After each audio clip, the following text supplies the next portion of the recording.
Blog Talk Radio. Well, hello, everyone, and welcome back to the Divas That Care. My name is Candice Gish, and I am so grateful that I am able to host this amazing program. You know, I've been doing this for 10 years now, and I get to interview some of the most amazing people, and I have so much fun. I think I've always been inspired by these people, and it's amazing because I get excited. I have this big grin on my face every time that I have the opportunity to interview one of these amazing individuals. They lighten my day, and it's just absolutely fantastic. And today I'm going to be introducing a brand new diva to our family.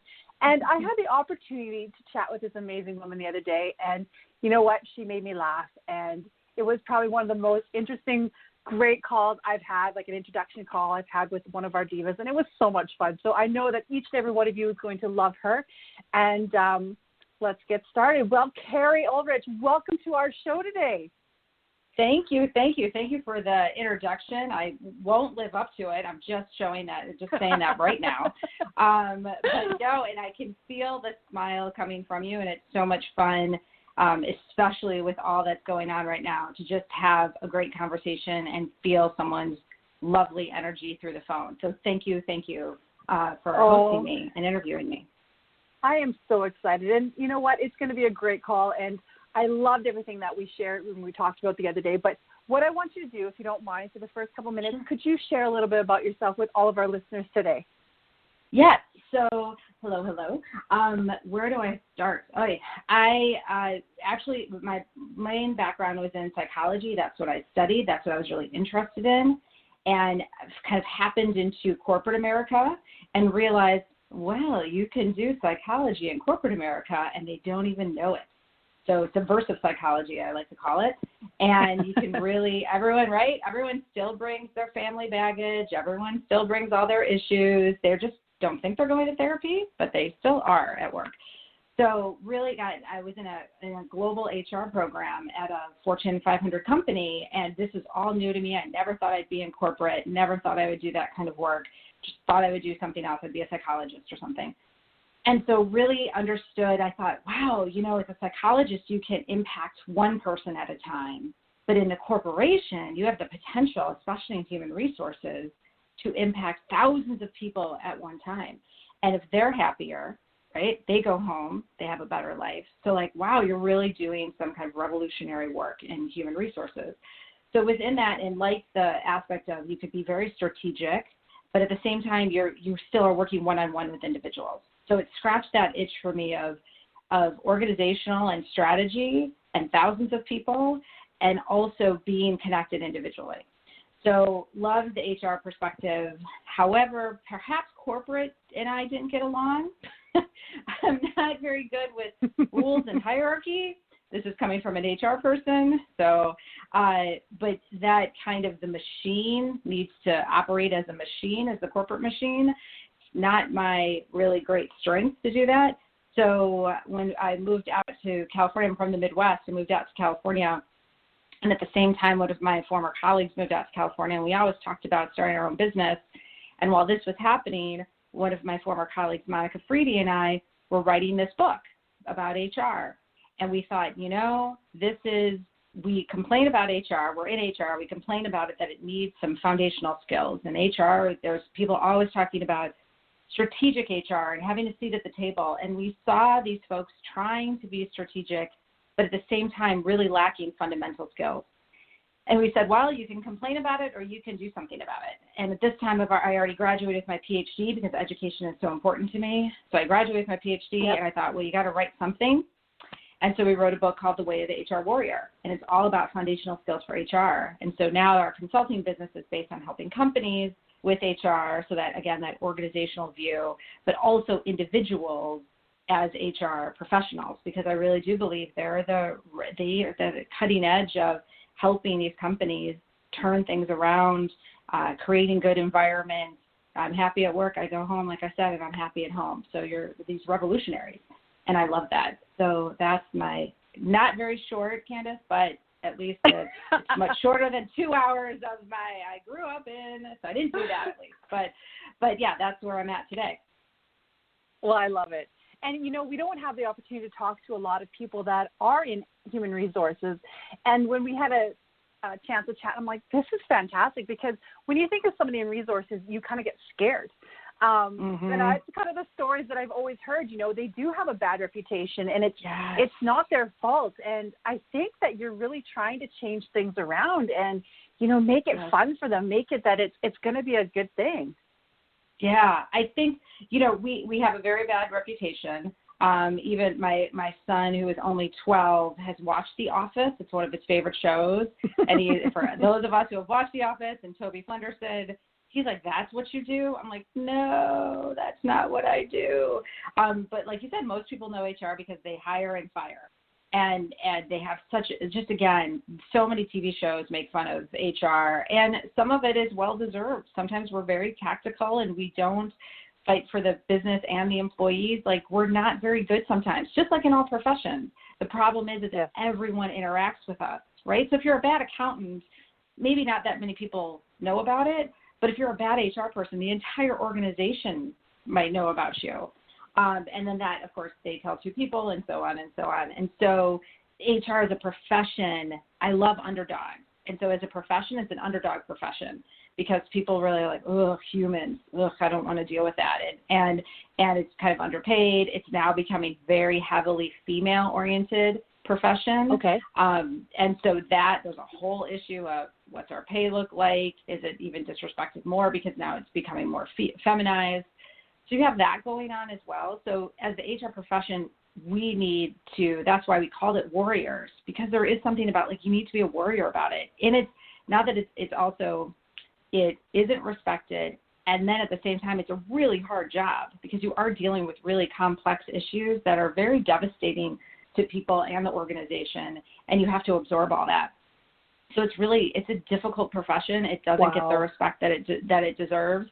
And when it's done well, and these are my favorite stories of when I've interviewed with people and their leaders, and they say, HR, I'm not impressed by it.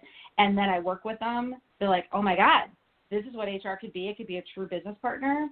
That's amazing. That's like that's the best. When the business leader gets it and then is forever changed because they've worked with a good HR person who's really helped them, that's amazing. And then when you work with someone who you fight for, who maybe was going to get laid off, but you kind of came up with a better idea, or you found them another job in a different part of the organization that's actually hiring, which this happens, by the way, at big organizations a lot. One division reduces people, and the other division is actually hiring, and they don't talk.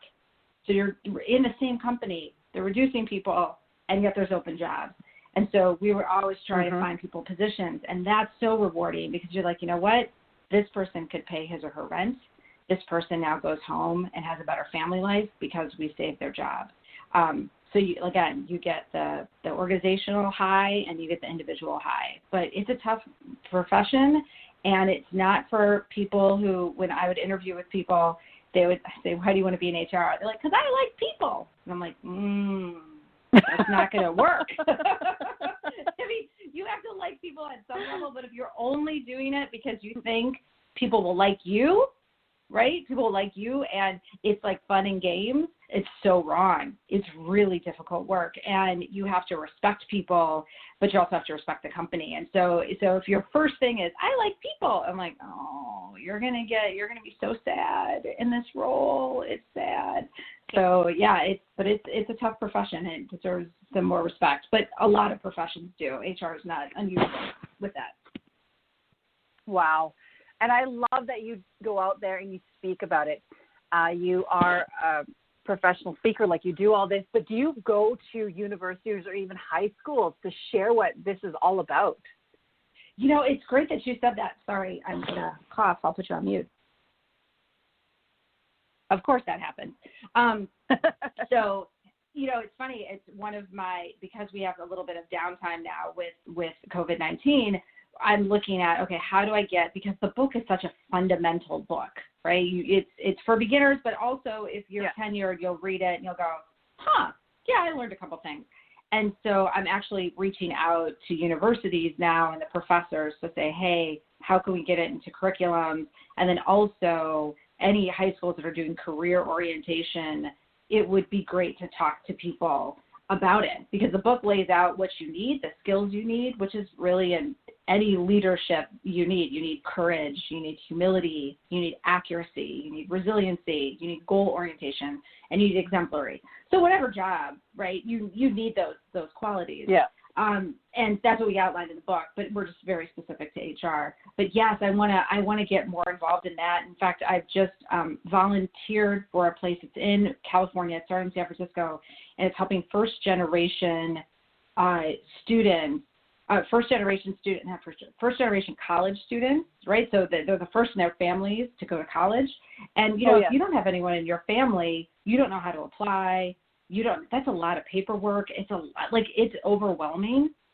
And so I just signed up to kind of do some career coaching and help them, because that's such a difference. We all know if you have an education, how much more you earn, your unemployment rate is lower. I mean, they have these beautiful stats that show you with every degree you earn, the more money and the lower your unemployment is. And so it's so powerful. But if you don't have anyone in your family who's ever done that, I was the first on my dad's side to go. So there's no one to really help you, right? I didn't really have many mentors. That's why I love your podcast so much. It's helping women and men kind of expand their brain. And that's what's so great about all the information that's out there. But I didn't have that. I didn't have any mentors. And so you just kind of have to figure it out yourself, which there's some good things about that. And then there's also a learning curve that I'm sure could have been shortened for me if I had some really good mentors about it. Mm-hmm. Well, I love that, because that's exactly what we need out there, is more individuals stepping up to the plate and mentoring, all of our these young men and women out there, because you know what, that makes so much sense, having to have somebody that's out there, that's had the experience, showing the way. And a lot of people, I think, are more like that nowadays. I know when I was growing up there, we didn't have as many mentors. There were specific people out there that would do, they would help you out in little ways. They'd give you a little bit, but it would never help a lot, if that makes any sense. You would always, you said, there was that curve, and you're learning. It's like, had somebody had told me that, I wouldn't have made that mistake, or I wouldn't have done this, and I wouldn't have done that. And I think we as a society, through social media, through so many things, there is a lot more people stepping up and saying, you know what, there's an easier way. It doesn't have to be difficult, and here you go. Right. And I just love that, and I respect those individuals so much. Yeah, no, and I think if you can't, especially as females, I remember when I started in corporate, all the female leaders that I saw did not have children. If they were vice president above, you couldn't have a kid, whereas all the men did. All the men did. You always had to have it, have children. The females didn't, and they weren't the most pleasant, let's put it that way. And I thought, this really sucks. And I get it, because my mom was in corporate too, so I get it. That's the way you had to operate. You had to wear the power suits that look like men. I mean, you listen to women's stories of how they had to operate, and I understand that. But they also had to give up a lot. And so because of them, I could have a child. And I wanted people to know, when I was vice president or director, that I had a kid, that it was important. Now, I'm sure there's to be some that say, well, she was mean too, right, because I fired them. But, that to have both, to have kind of that child, and also tell people about it and be proud that you have a family and you can have a career, it's a big deal for females. And I remember someone, this is kind of funny, she said to me, she was having a baby after I did, and she said, it's great that you came back and you didn't lose all the weight right away. And I thought, well, thanks. Right?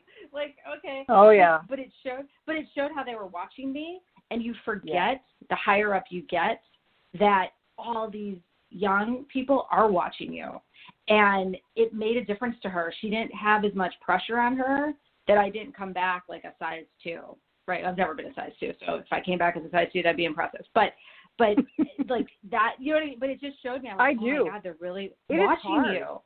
Like, they're watching you. And so if you don't do anything with it, kind of not shame on you, but like if you have the opportunity, and I have the opportunity to help with HR, and if we can help some junior people, and that's been fun, and and just even individuals who are like, I'm in a horrible organization. What do I do?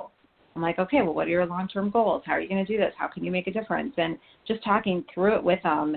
And again, if I had any of that, like you were saying, like wow, I think back, I'm like, God, when I was 32, if I had someone who like set me kind of straight, I was like, wow, I'd be about 10 years ahead of myself right now. Like, wow. Yeah. It is so true. And, you know, that was one of the biggest reasons why I had started the Divas That Care 10 years ago. It's because, you know, I had realized over the years that I didn't have women that were around me that supported, but yet I went to other organizations and I started meeting people through network marketing, networking events and different things like that. And I was like, these women are amazing. They're powerful. They're strong. Let's collaborate. Yeah. Let's not use each other as, you know, we want to support each other, not put each other down. And it was really important for me to have a database. So I started interviewing these women so that I could show my daughters as they grew up. It's like, no, look at this. Look at these amazing women. Listen to their stories, the journeys that they've been on, and learn from them and realize that you can be anything you want to be. You know, we are here to lock arms with one another. Yeah, and I love, because I know you have daughters, and as I was a little jealous of you with all the daughters and in my, right, because I was like, wow, I bet you a compliant household that we talked about for a certain period it is compared to a boy.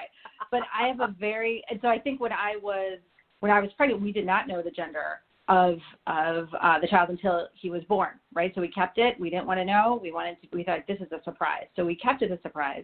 And I really thought, because my mom's side of the family, I'll have girls. And I thought, I'm getting a girl. And boy, I'm going to raise a diva, right? This is great. I've had all these women in my life work. My grandmother's worked at a bakery as a nurse. All my aunts worked. It was never a question that a woman would work in my family. So I'm like, man, I'm going to have this little diva and look at me and we're going to be women. And then they're like, and it's a boy. And I went, oh okay. and that, it was so easy for me to figure out how to help a girl, right? Like you're saying, there's a strong girl and I'm going to have this database. I'm going to show that one. And I went, but now how do I show this boy that don't underestimate girls.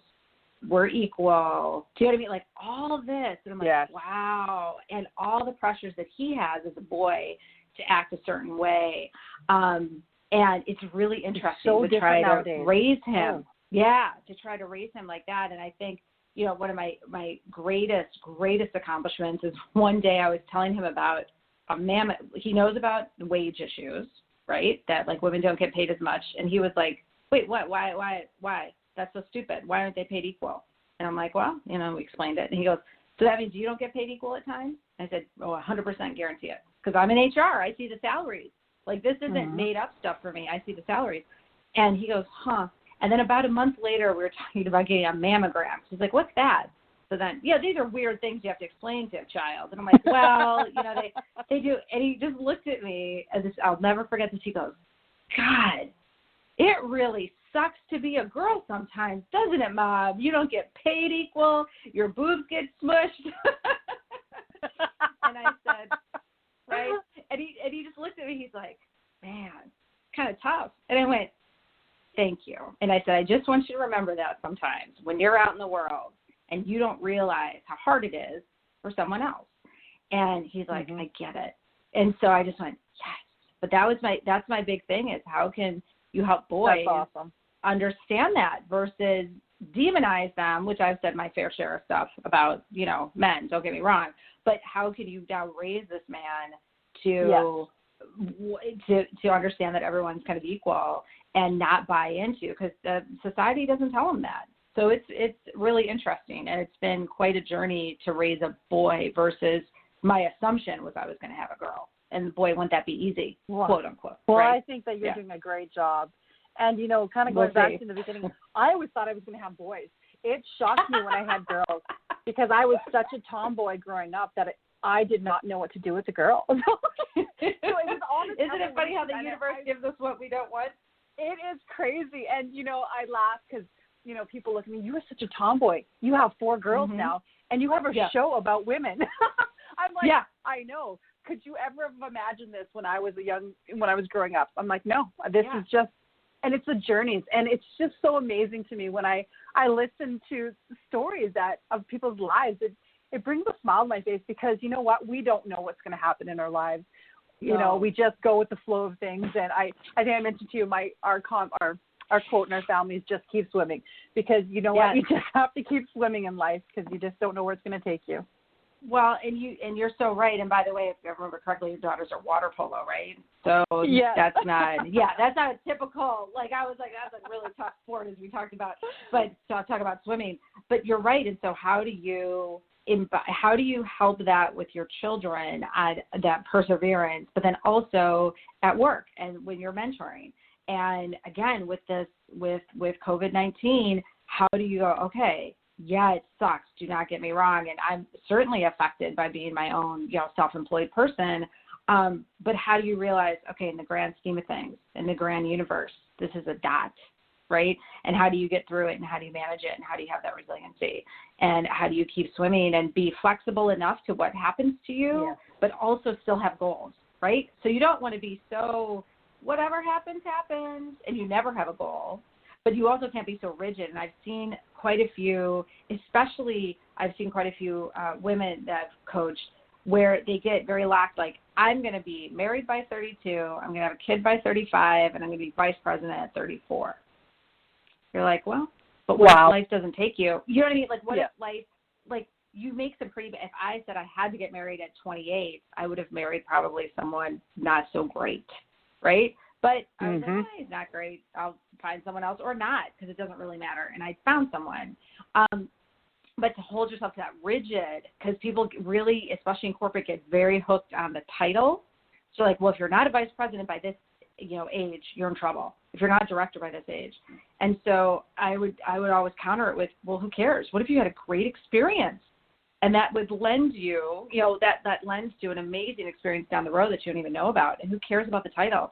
But people really get twisted on it. And then they make some really poor choices because they have to have that title, or they have to have, I have to have a baby by 32. And if I don't, I'm therefore a failure. And I think women especially, we put so much pressure on ourselves to be everything and to have, I did this by 31, I did this, and I'll be an old mother, and I'll be a whatever. And some of it's just like, just F it, let it go. It's okay, and keep swimming. And I mean, I never thought I'd live in Southern California, ever. Ever in a million years, I never thought. I thought I'd be on the East Coast, ever. Well, you can't rub that into me today. I'm so sorry. I feel so bad saying, I'm so sorry. I apologize to everyone out there. I'm sorry. But I really didn't think I would live out here. And yet I was open to it, lived out here, and now it's the best thing for me and my family. So again, how do you have, goals with flexibility and not be so hard on yourself? Oh, I love it. So tell me, you are at home. You are doing a lot of stuff from home. Are you doing any workshops or any online stuff with anybody? We are going to do a couple webinars, I think, with a former client, talk about talent. We're going to do a webinar coming up with, we're partnering with a company that sells cannabis, CBD oil. So we're going to talk about anxiety and CBD oil, which I think is pretty cool, because there's a lot of talk about anxiety out there. We're going to talk about a real practical approach to taking CBD oil and what that does to you. And we're really looking at, we just sent a survey to HR professionals saying, what kind of development do you want? Because we do workshops, but we're trying to really figure out, do you want 10-minute content as a webinar? Do you want podcasts? Do you want text learning, mobile apps? What do you what's going to work for you? Because things are really changing, as we know, in terms of how do you deliver learning. And so we're really kind of working on, okay, what's the best things in terms of certification for HR warriors, things like that. But so that's what we're working on. So this downtime has allowed us to take a step back and really kind of review how we want to deliver content, because we're excited about HR warriors. We're also excited about the charge model and leadership and helping people just with leadership in general. And so, and then we'll do virtual coaching with clients when they're kind of their heads back in the game after this. So we're excited for the future. Oh, perfect. And for all of our listeners, just to let you know, I will get, we'll tell you the name of the website and everything here, but there is a lot of information on our website, on Carrie's website here. I'm just kind of going through it right now. If you do have webinars and you have got podcasts on here, you've got some articles, case studies, and I think it's really important for everybody to check that out along with your book. Thank you. I want everybody to make sure they go check that out. You know, we've been talking a lot about books. A lot of us have some free time now. And instead of watching TV, I do a lot of binge reading. And I think it's important. I seem to do all my catch-up time. I'm not driving to sports right now. I'm at home. Right. So what am I going to do? And I'm like, I'm going to read. And so, you know, I think a lot of us are looking for some amazing books out there. And you don't have to be in HR to read this book. No. I think there's a lot of information in here that can help us in all aspects of our development. You know, I'm a strong believer in personal development. Yeah, and thank you. I think, you know, I had some colleagues who are not in HR read it. And they're like, yeah, first of all, the HR stories are funny and sometimes tragic. So it's kind of, you know, people always love a good HR story because you're like, no way did that happen. You're like, yes, it did. But the model, like I said itself, the CHARGE model is really about personal development. So when do you use courage? When are you, I mean, talk about resiliency. Every webinar I see is about resiliency, but we wrote about it, that especially in HR, you need to be resilient. And how are you setting your goals? And how are you being humble and grateful?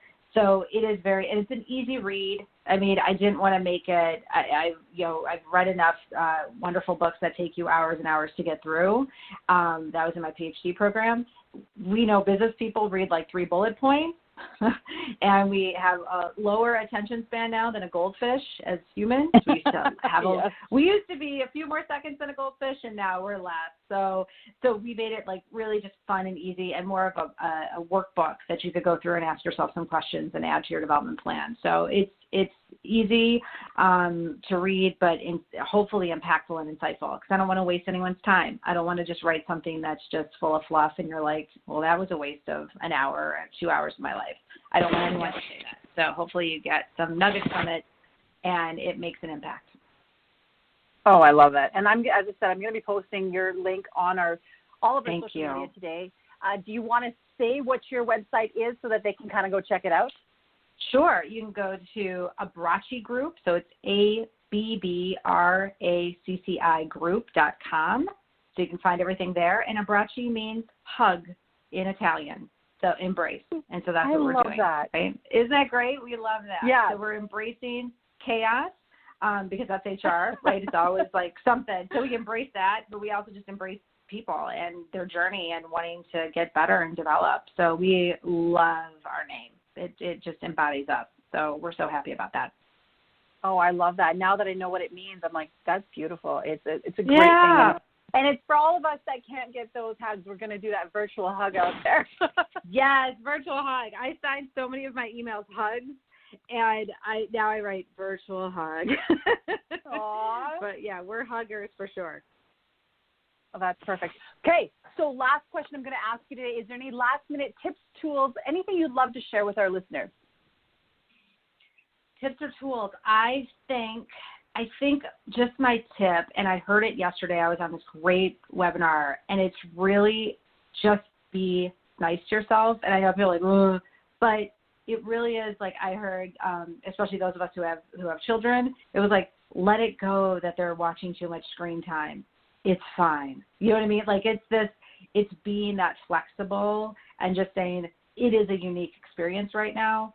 It's okay if I ate an extra cookie. And if you don't want to I see so many webinars saying, hey, take up a new craft or bake bread if you don't want to do any of that, don't. You know, it's a lot of anxiety for a lot of people around their jobs, around how much money, around I could get ill. So like, just be okay with that. Let yourself feel it, and it's all right.